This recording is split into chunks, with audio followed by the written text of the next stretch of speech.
Vamos iniciar então a síntese dos profetas maiores, falando agora do livro do profeta Jeremias. Primeiramente, o propósito do livro de Jeremias: manter a esperança em Deus em meio ao caos político e religioso que vivia a nação.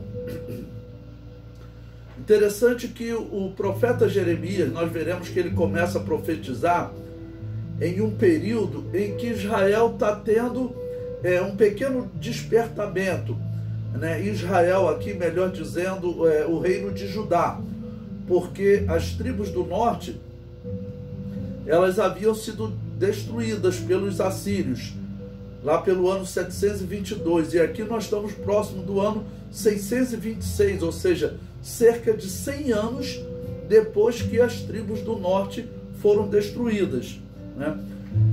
Eu falo um pequeno avivamento, que nós veremos que Jeremias ele começa a profetizar durante o reinado de Josias. E Josias, no 12º ano do seu reinado, ele era bem novo quando começou a reinar, 8 anos de idade, mas no 12º ano do seu reinado nós veremos que ele iniciou um avivamento em Israel, ou pelo menos uma restauração de culto, mas uma restauração lenta. No ano seguinte, Jeremias vai começar a profetizar, mas Jeremias já vai estar anunciando a destruição do reino de Judá, né? Então, se é próximo do ano 626, a destruição vai acontecer, vai iniciar cerca de 21 anos depois, no ano 605 a.C. Então, a nação vivia um caos. Josias vai estar tentando fazer uma reforma, vai conseguir, e Deus vai elogiar, dizendo que não houve nenhum rei que se convertesse tanto de coração como o rei Josias, mas mesmo assim a restauração parece que não alcançou o povo, de maneira que Deus vai manter a palavra de punir o povo e levá-los para o cativeiro. Então, qual a data, o período, né, da profecia de Jeremias? Ele profetizou entre 626 e 586 a.C.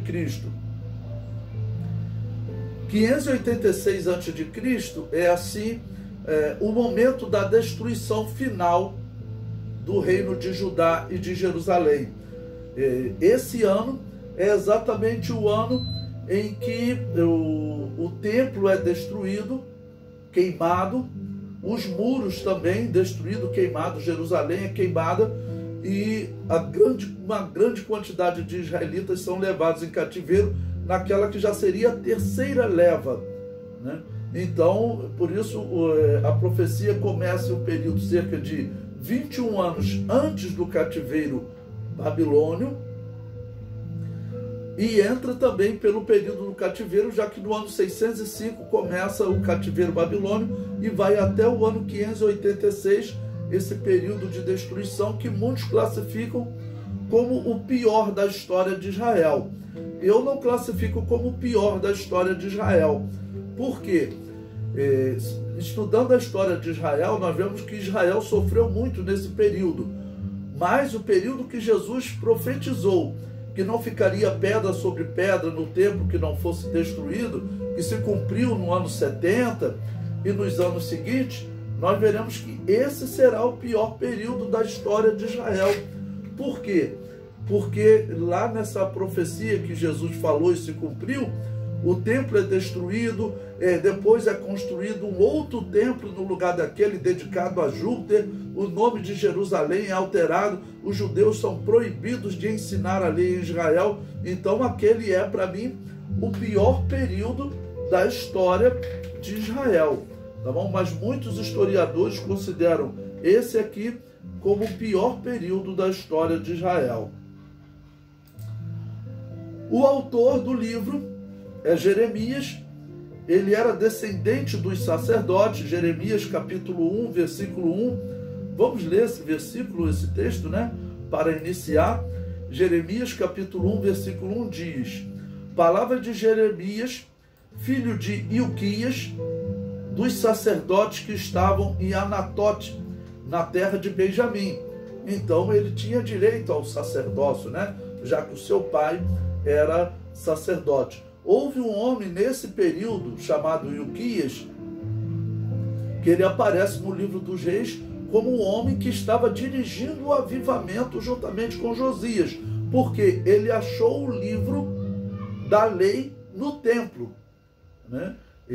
Então, quer dizer, ali iniciou um avivamento. Então Jeremias, tudo indica, talvez houvesse muitos homens chamados Ilquias, não há uma ligação direta, mas o livro de Reis fala de um sacerdote chamado Ilquias, que viveu nesse período, no dia do rei Josias.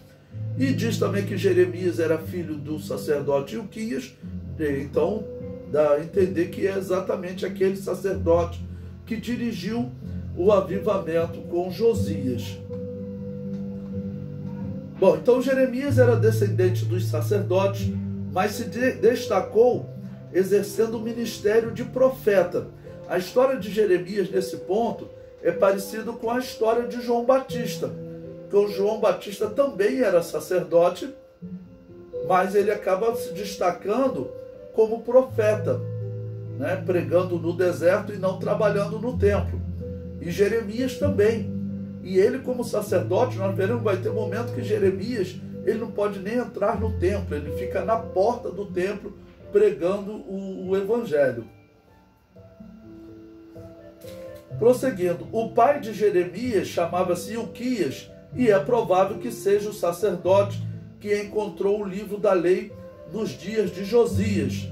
Então vamos ler esse texto de 2 Reis, capítulo 22, versículo 8,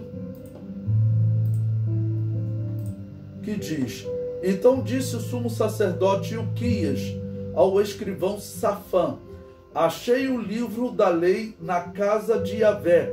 E Ilquias deu o livro a Safã e ele o leu. Então, você lendo esse texto de 2 Reis 22, quando o rei ouvir a leitura desse livro, ele vai rasgar as suas vestes, ele vai ver que eles estavam vivendo de maneira totalmente errada, né? Então, esse achado ele será importante para a renovação de Israel. Mas ele também nos mostra um problema muito grande sobre como estava vivendo Israel. Se o sacerdote achou o livro da lei, significa que aquele livro era algo assim que os sacerdotes não tinham o hábito de ler. Logo também o rei não tinha conhecimento e nem o povo. Todo o ritual que eles faziam no que já vinha sendo tradicional dos seus pais, né? Mas eles não buscavam conhecimento na lei de Deus, ou seja, haviam abandonado a lei de Deus. Então, o fato deles encontrar o livro da lei, como nós poderíamos comparar nos dias de hoje? Seria uma igreja em que as pessoas não pregam a Bíblia Sagrada, não? Que nos púlpitos só se contaria história, ok? E a Bíblia Sagrada mesmo estava deixada de lado, né? Ou seja, ela seria um livro empoeirado lá no estoque da igreja. Um exemplo, uma comparação, porque foi o que aconteceu aqui. Nós sabemos que não eram muitas cópias do livro da lei, não era fácil fazer uma cópia, mas já de muito tempo, tá bom? Aqui nós estamos no ano 626 antes de Cristo, ali pelo ano 1050, nos dias de Samuel, ou seja, cerca de 430 anos, foi instituída a Casa dos Profetas, que tinham a missão de guardar o livro da lei, copiar o livro da lei, ensinar o livro da lei e profetizar. Infelizmente, nesse momento aqui, em que a nação estava até organizada, teria facilidade para fazer isso, teria estrutura para manter pessoas copiando o livro da lei. Pelo que nós vemos, o livro da lei foi deixado totalmente de lado. O nome do profeta Jeremias, seu nome em hebraico era Yirmeyahu, né, que se pronuncia porque o Y, ele foi substituído na história por um som de J, por isso Jeremias, por isso também Yeshua, ou Joshua, ou Jesus, Josué também, tá ok? Então, esse nome de Josué, esse nome de Jeremias significa Yahvé eleva. Bom, a história de Jeremias, infelizmente, o povo não vai participar por essa elevação nos dias de Jeremias, e 2.600 anos depois, até hoje, Israel não passou por essa elevação. Eles foram levados cativos, voltaram do cativeiro, infelizmente continuaram desviados. O Messias veio, eles estavam desviados e rejeitaram, mataram o Messias, e até hoje estão assim afastados de Deus. A palavra-chave do livro é esperança, porque Jeremias vai trazer essa palavra de esperança. Nós veremos que até o rei Josias terá um momento que Deus falará para o rei, né? Pela sua justiça, pela sua conversão, né? Deus não traria aqueles maus nos dias de Josias, iria abençoar Josias, mas Deus não vai tirar a punição ao povo. Contexto histórico: Jeremias profetizou nos reinados de Josias. Josias começa o seu reinado em 640 a.C., ou seja, 12, 13 anos antes de Jeremias começar a profetizar. E depois do rei Joacás, que é um rei que reina apenas meses, tá bom? Em 609 a.C., depois o rei Eliaquim, que também reinou no ano 609, porque Joacás foi um rei que reinou pouquíssimo tempo. Esse rei Eliaquim, depois ele é logo substituído por Joaquim no mesmo ano, 609, e esse reina já no período que Israel começará a ser levado cativo para a Babilônia.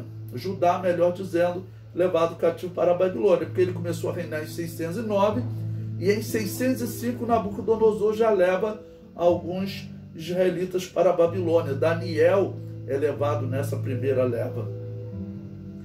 Bom, ele governou até 597 e Matatias começa a reinar em 597, que será o último rei de Judá. Tá bom? Ele reina de 597, quando ocorre uma segunda leva, até 586, quando os babilônios destroem a cidade de Jerusalém. Jeremias começou o seu ministério em um período áureo de Israel, com o avivamento de Josias, mas viu a nação regredir até a permissão divina do cativeiro babilônio. Então ele começa a profetizar um ano depois, nós veremos com mais detalhes um pouco à frente, um ano depois que Josias inicia, né, o seu avivamento. Mas nesse período de início de avivamento, Deus já chama o profeta para anunciar que a nação seria levada cativa para a Babilônia.